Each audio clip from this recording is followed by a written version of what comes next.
Hello प्यारे प्यारे नन्हे मुन्ने बच्चा लोग, क्या हाल चाल है आप सभी लोगों के। अरे मुझे तो पहचानते होंगे ना। अरे मैं वही आपका पुराना दोस्त और होस्ट आलोक चौबे वेलकम करता हूं आप सभी का एक बार फिर से फंडू एक्सपेरिमेंट की दुनिया में। तो भाई हम सभी लोग आ चुके हैं। Hello sir. अरे हेलो हेलो मुन्ना, हेलो, कैसे हो तुम? बढ़िया हो एकदम? मैं अच्छा हूं। अरे बहुत सही भाई, मुन्ना तो एकदम बढ़िया है एंड आई होप कि आप सब लोग भी बहुत अच्छे होंगे, एकदम मस्त होंगे। अब बच्चों आप कैसे हैं? अच्छा, मेरा जानना चाहते हो मैं कैसा हूं? अरे मैं तो एकदम बढ़िया रहता हूं यार, एकदम फिट एंड फाइन। और यहां पर आज मैं आप लोगों के लिए एक बड़ा ही मजेदार सा एक एक्सपेरिमेंट लेके आया हूं, जहां पर हम लोग करने वाले हैं इलेक्ट्रोप्लेटिंग। जी हां, इलेक्ट्रोप्लेटिंग करने वाले हैं। सर सर सर एक क्वेश्चन है सर, ये इलेक्ट्रोप्लेटिंग क्या होता है और हम ऐसा क्यों करते हैं? अरे बहुत बढ़िया सवाल है मुन्ना। वैसे मैं इसका आंसर देने ही वाला था, पर कोई बात नहीं, तुमने पूछ लिया तो और अच्छी बात है। तो प्यारे बच्चों देखिए, इलेक्ट्रोप्लेटिंग क्या होता है? नाम से समझ में आ रहा है, इलेक्ट्रोप्लेटिंग यानी इलेक्ट्रिसिटी की हेल्प से एक मेटल की दूसरे मेटल के ऊपर प्लेटिंग या लेयरिंग करना कहलाता है इलेक्ट्रोप्लेटिंग। समझ में आया? नहीं समझ में आया? देखिए, हमारे पास दो मेटल हैं, इस मेटल की लेयर चढ़ाना है इस दूसरे मेटल पर with the help of electricity, तो उसे कहा जाता है इलेक्ट्रोप्लेटिंग। अब सवाल ये आता है कि करना क्यों पड़ता है, आखिर क्या जरूरत है इलेक्ट्रोप्लेटिंग की? तो प्यारे बच्चों देखिए, हमारे पास बहुत सारे मटेरियल होते हैं जिनमें कुछ खूबियां होती हैं और कुछ कमियां भी होती हैं। जैसे अगर हम लोग बात करें बच्चों आयरन की, लोहे की बात करें, तो लोहे की खूबियां क्या है बच्चों? वो सस्ता है, वो हर जगह अवेलेबल है, पर उसकी कमियां भी हैं, और वो ये है कि उसमें जंग लग जाती है, वो विथ टाइम कमजोर हो जाता है, जिसकी वजह से हमारा जो स्ट्रक्चर है वो टूट सकता है। ठीक है, ये तो बात हो गई लोहे की। अब बच्चों अगर हम बात करें जिंक की, तो जिंक की कमियां ये हैं कि वो महंगा है, और उसकी खूबियां ये हैं कि उस पर जंग नहीं लगती है। अब भाई किसी की कमियां किसी की खूबियां, अब हम इन दोनों को आपस में मिला देते हैं। तो इससे क्या होता है बच्चों, हम आयरन के ऊपर जिंक की एक लेयर चढ़ा देंगे, जिससे क्या होगा कि हमारा अब जो आयरन है, जो उसकी कमी थी जंक लगना, अब वो जंक नहीं लग पाएगा उसमें, क्योंकि अब वो तो जिंक से कवर हो चुका है। अब आप लोग सवाल करेंगे कि सर हम क्यों जिंक की कोटिंग कर रहे हैं आयरन पे, हम पूरा मटेरियल ही जिंक का बना देना।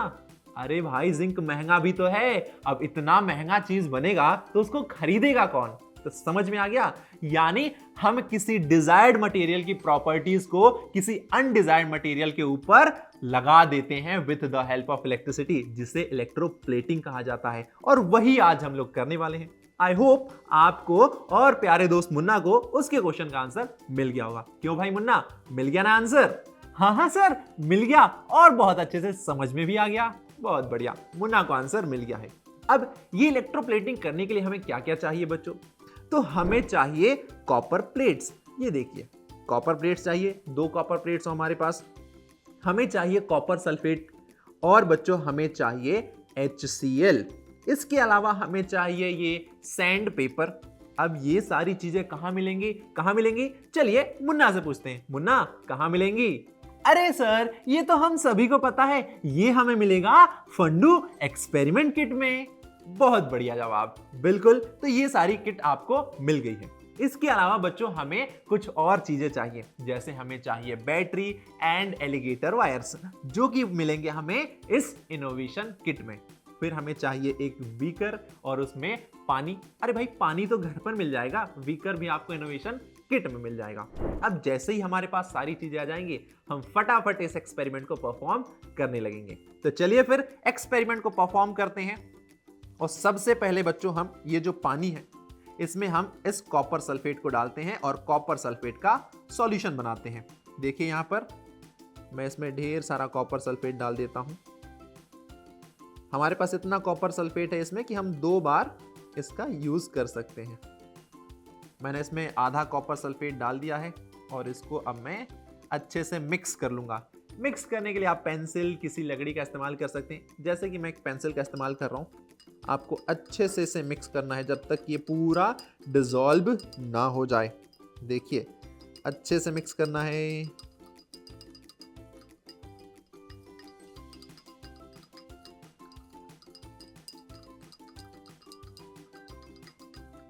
सर सर वो लिक्विड तो ब्लू हो गया सर।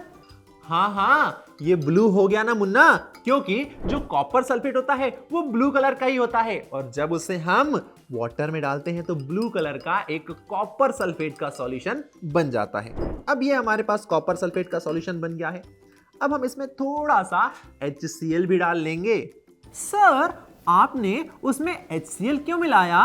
अरे भाई मुन्ना, हम इसमें HCl इसलिए डालते हैं ताकि ये कॉपर सल्फेट जो सॉल्यूशन है उसकी कंडक्टिविटी को बढ़ा दे। जैसे कि तुम पढ़ाई तो करते हो, पर अगर वहीं पर पापा की थोड़ी मार भी मिल जाए तो तुम्हारी पढ़ाई और बढ़ जाती है ना। वैसे आप कम पढ़ाई करते हैं, पापा जब गुस्सा करते हैं, मम्मी जब मारती है तो आप थोड़ी और ज्यादा पढ़ाई करते हैं। वैसे ही ये HCl सॉल्यूशन इस कॉपर सल्फेट सॉल्यूशन की कंडक्टिविटी को इंक्रीज कर लेता है। तो हमने इसमें HCl मिला दिया है, इसको और मिक्स कर लेते हैं। अब ये हमारा जो सॉल्यूशन है वो बन चुका है। ये सॉल्यूशन कंडक्टिव है, इसमें करंट आसानी से फ्लो होगा, क्योंकि इसमें क्या है बच्चों, इसमें है आयंस, और ये करंट को फ्लो करवा सकता है। अब हमें ये जो कॉपर प्लेट्स हैं इनको लेना है। इन कॉपर प्लेट्स को सैंड पेपर से थोड़ा सा रब कर लेना है, घिस लेना है कुछ ऐसे।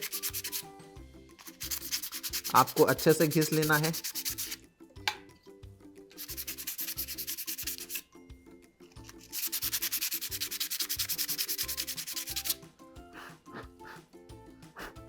ये देखिए, मैंने इन कॉपर प्लेट्स को अच्छे से घिस लिया है बच्चों।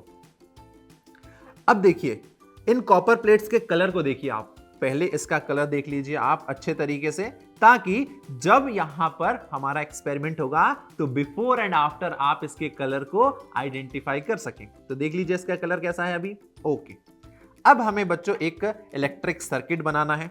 चलिए इलेक्ट्रिक सर्किट बनाने के लिए इस इनोवेशन बॉक्स का इस्तेमाल करते हैं।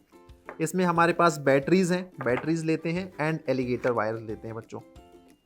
अब करंट की रिक्वायरमेंट थोड़ी ज़्यादा होती है। अब करंट की रिक्वायरमेंट ज़्यादा है तो हम क्या करेंगे, बहुत सिंपल है, इन दो बैटरीज को आपस में कनेक्ट कर लेंगे, या हम कहें सीरीज कॉम्बिनेशन में इनको हम कनेक्ट कर लेंगे। तो चलिए मैं इन दो बैटरीज को पहले तो सीरीज कॉम्बिनेशन में कनेक्ट कर लेता हूँ। और वो कैसे कनेक्ट होगा, तो एक बैटरी के पॉजिटिव टर्मिनल को दूसरी बैटरी के पॉजिटिव टर्मिनल से कनेक्ट कर दीजिए। कर दिया। एक बैटरी के नेगेटिव टर्मिनल को दूसरी बैटरी के नेगेटिव टर्मिनल से कनेक्ट कर दीजिए। कर दिया। ये देखिए कर दिया है। ये हमारी बैटरीज बच्चों अब सीरीज में हो गई हैं, आप देख सकते हैं। पॉजिटिव, एक बैटरी के पॉजिटिव को दूसरी बैटरी के पॉजिटिव से, एक बैटरी के नेगेटिव को दूसरी बैटरी के नेगेटिव से हमने कनेक्ट कर दिया है।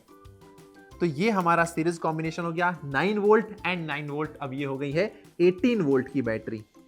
अब हमने एक कनेक्शन यहाँ पर नेगेटिव टर्मिनल से, और यहाँ पर एक कनेक्शन हम कर देते हैं पॉजिटिव टर्मिनल पे। ये बच्चों सीरीज कॉम्बिनेशन बन गया है हमारा। अब हम क्या करेंगे, अब बच्चों देखना जरा ध्यान से, ये हमारा नेगेटिव टर्मिनल है और ये वाला हमारा पॉजिटिव टर्मिनल है। अब हम इस एक कॉपर प्लेट को नेगेटिव टर्मिनल से कनेक्ट करेंगे और इस सॉल्यूशन में हम अंदर इसको डाल देंगे कुछ ऐसे। ओके, आप जरा ध्यान से देखिएगा, ये नेगेटिव वाला टर्मिनल है। अब हम इसको पॉजिटिव से कनेक्ट करेंगे और इसको सॉल्यूशन में हम डाल देंगे कुछ ऐसे। अब आप जरा ध्यान से देखिएगा बच्चों, यहाँ पर आपको रिएक्शन दिखाई दे रही होगी। आप देखिए यहाँ पर बबल फॉर्मेशन हो रहा है, बबल्स बन रहे हैं। जरा ध्यान से देखिएगा बच्चों, यहाँ पर बबल्स हो रहे हैं। अब ये बबल्स फॉर्मेशन क्यों हो रहा है, क्योंकि बच्चों जो सॉल्यूशन है वो कंडक्टिव है। जब इस सॉल्यूशन में करंट फ्लो हो रहा है तो उस करंट फ्लो होने की वजह से इस सॉल्यूशन में जो कॉपर एंड सल्फेट है, कॉपर सल्फेट जो है बच्चों वो डिसोसिएट हो गया। किसमें, कॉपर एंड सल्फेट आयन में, कॉपर Cu2+ एंड सल्फेट यानी SO4 2-। तो इसमें वो डिसोसिएट हो गया। अब बच्चों जो कॉपर का पॉजिटिव आयन है इस सॉल्यूशन में, वो क्या करेगा, वो बैटरी के नेगेटिव टर्मिनल से जो कॉपर प्लेट अटैच है उस पर जाकर कॉपर अटैच हो जाएगा। यानी जो सॉल्यूशन का कॉपर आयन था वो बैटरी के नेगेटिव टर्मिनल से कनेक्टेड कॉपर प्लेट पर जाकर डिपॉजिट हो जाएगा। अब जैसे ही वो डिपॉजिट होगा तो इस सॉल्यूशन में कॉपर की कमी आ गई, तो वो कॉपर की कमी पूरी करेगा दूसरी कॉपर प्लेट जो कि पॉजिटिव टर्मिनल से कनेक्टेड है, और इस प्रकार से यहां पर एक केमिकल रिएक्शन होगी और उसकी वजह से इस मटेरियल पर क्या होगा, एक लेयरिंग हो जाएगी दूसरे मेटल की। ठीक है बच्चों, अब हमने ये प्रोसेस देख ली, चलिए इसको निकाल के देखते हैं और देखते हैं कि क्या कोई फर्क पड़ा है इस कॉपर प्लेट पर।